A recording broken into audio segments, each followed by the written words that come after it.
आज जरांगे पाटील यांची मधुकर राजे अर्दड यांनी भेट घेतली। माजी आयुक्त आहेत संभाजीनगरचे। सर, काय चर्चा झाली? जरांगे पाटलांसोबत बसले होते।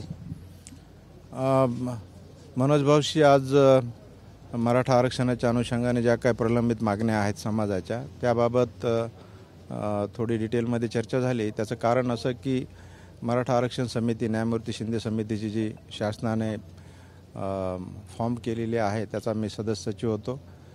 त्यामुळे बेसिक कामकाज ते माझ्याच कालावधीत झालेलं असल्यामुळे अनेक कागदपत्राची रेकॉर्डची तपासणी मी त्या काळात केलेली आहे आणि आज नोंदी शोधण्याचं काम थोडं प्रलंबित असल्याबाबत त्यांनी मला सांगितलं आहे। त्या बाबतीमध्ये शक्य होईल त्या ठिकाणी मी शासनाकडे माझ्या पद्धतीनं काही जर मला करता आलं तर ते मी बघण्याचं त्यांना आश्वासित केलेलं आहे की जेणेकरून पुन्हा इतर काही रेकॉर्डवर पाहणं शिल्लक असेल तर ते पाहण्यासाठी म्हणून पुन्हा शासनाकडनं सूचना येतील। बहुतेक शासनानं सूचना दिल्यात असं मला कळतं आहे। तर तो एक विषय होता आणि आंदोलनामध्ये ज्या काही प्रलंबित मागण्या आहेत, परवा त्यांनी नाशिकला शांतता रॅलीचा समारोप केला आणि त्यावेळी समाजाच्या ज्या काही प्रलंबित मागण्या आहेत त्यावरती एक साधक बाधक चर्चा त्या ठिकाणी झालेली। सर, आपण घनसावंगी मतदारसंघातून येतात। उद्या पत्रकार परिषदे आहे, आपण घोषणा करणारच आहात। भविष्यातील घनसावंगीचे तुम्ही उमेदवार असणार आहात का आणि कोणाच्या बाजूने लढणार? म्हणजे कोणता पक्ष, संघटना किंवा अपक्ष? उद्या पत्रकार परिषदेमध्ये मला वाटतं या बाबतीमध्ये विस्तारानं बोलू आपण की हो, या संबंधाने मी विचार केलेला आहे। आपल्याला माहीत आहे की 1991ला मी शासकीय सेवेमध्ये आलो। एका सामान्य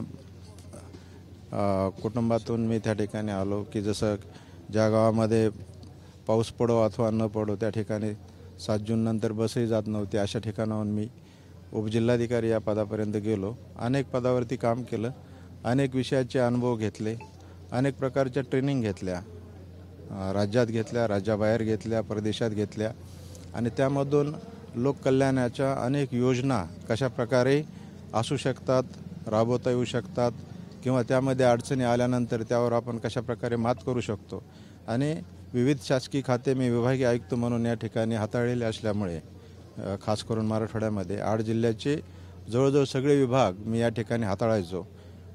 तर त्याचा अनुभव घेऊन मला असं वाटतं की सेवानिवृत्त झाल्यानंतर बसून राहण्यापेक्षा जर आपण ज्या भागातून आलो त्या भागाच्या लोकांच्या जीवनात बदल घडवून आणण्यासाठी जर काय करता आलं तर निश्चित करावं आणि आपल्या ज्ञानाचा आणि अनुभवाचा उपयोग सामान्याच्या कल्याणासाठी करावा अशी एक माझी भावना आहे। बघू जनतेचा प्रतिसाद कसा येतो त्याप्रमाणे पुढचा निर्णय माझा मी घेईल। तुमचं विशेष आहे, तुम्ही त्या तालुक्यातून येता किंवा मतदारसंघातून येता, तुमचं नाते गोते भरपूर आहेत त्या ठिकाणी आणि आज जरांगे पाटलांची तुम्ही भेट घेतली। जरांगे पाटलाशी या संदर्भात काही चर्चा झाली का? घनसावंगीमधून तुम्ही विधानसभेला उभे राहणार? नाही, याची अजिबात चर्चा झालेली नाही। त्याचं कारण असं आहे की ही ती वेळ पण नाही आहे। मी सुरुवातीला संपूर्ण मतदारसंघामध्ये जनआशीर्वाद यात्रा करणार आहे, त्यामध्ये लोकांशी संवाद साधणार आहे। खरं तर विभागीय आयुक्त म्हणून त्या भागामध्ये मी माझ्या कार्यकालामध्ये खूप दौरे केले आणि माहिती घेण्याचा प्रयत्न केला आहे। आजही मला असं दिसतं आहे की साधारणतः 89-90ला मी तो भाग सोडला, म्हणजे नोकरीच्या निमित्ताने, आणि आज त्या भागात फिरत असताना फार त्यामध्ये बदल झालेला मला काही पाहायला भेटत नाही।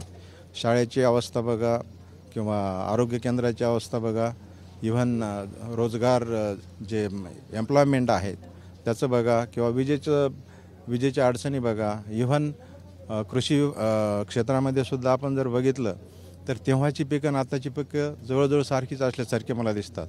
म्हणजे मी ॲग्रिकल्चर ग्रॅज्युएट आहे, पोस्ट ग्रॅज्युएट आहे, तर आपण जर नवीन ॲग्रिकल्चर प्रॅक्टिसेस जर आणल्या तर तेवढ्या क्षेत्रामध्ये, ज्याला आपण इंटेन्सिव्ह फार्मिंग शास्त्रीय भाषेमध्ये म्हणतो, की कमी क्षेत्रामध्ये जास्तीचं उत्पादन घेऊन आपण त्या प्रकारे लोकांना जास्ती आर्थिक फायदा जास्तीचा मिळवून देऊ शकतो। सोबतच लोकांनी जी काही उत्पादनं केलेली आहेत किंवा घेत आहेत आणि बऱ्याच वेळा असं होतं की प्रोडक्शन जास्त झाल्यानंतर डिमांड कमी होते, भाव पडतात, त्यासाठी एक मार्केट चेन कशी उभा करता येईल आणि लोकांना आपल्या घर बसल्या आपल्या शेतमालाच्या भावासंबंधाने कसं निश्चित करता येईल यावर सुद्धा मी काम करायचं ठरवलेलं आहे। विधानसभा मतदारसंघातून राजेश टोपे अनेक वर्षापासून निवडून येतात, मंत्री होते, कॅबिनेट मंत्री होते, पालकमंत्री होते, मतदारसंघाचा विकास नाही झाला असं तुम्हाला म्हणायचं का? नाही, तो तर मी आत्ताच बोलणं त्यावरती प्रीमॅच्युअर ठरेल, ते अपरिपक्व ठरेल. परंतु मी मतदारसंघात जेव्हा फिरेल, लोक जेव्हा माझ्याशी बोलतील आणि माझं बोलणं किंवा मी जो अभ्यास करून त्यांच्याशी संवाद साधेल किंवा त्यांच्या प्रश्नाची जेव्हा उत्तरं देईल किंवा ज्यांच्या अडीअडचणी आहेत त्यावर चांगल्या प्रकारे मात कशी करता येऊ शकते, उदाहरणात द्यायचं झालं तर माझा अनुभव लक्षात घेता मला असं वाटतं की आता ही तरुण पोरं जर मतदारसंघातली बघितली, मुलं असतील मुली असतील, मी अगदी पहिलीच्या मुलापासून ग्रॅज्युएट किंवा पोस्ट ग्रॅज्युएट मुलापर्यंत MPSC असेल, UPSC असेल किंवा कुठल्याही स्पर्धा परीक्षेचं जे मार्गदर्शन आहे किंवा ज्याचे मी क्लासेस घेतलेले आहेत, मी स्वतः ते घेऊ शकतो. कदाचित मी निवडणुकीला उभा राहिलो तर MPSC UPSC क्लासेस घेणारा उमेदवारसुद्धा निवडणुकीला उभा आहे असं लोकांना पाहायला मिळेल.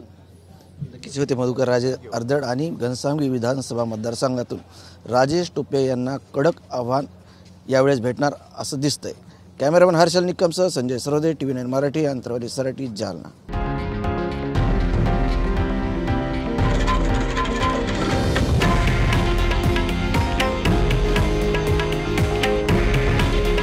हे आहे देशातील नंबर 1 न्यूज नेटवर्क आणि आपण पाहत आहात TV9 मराठी.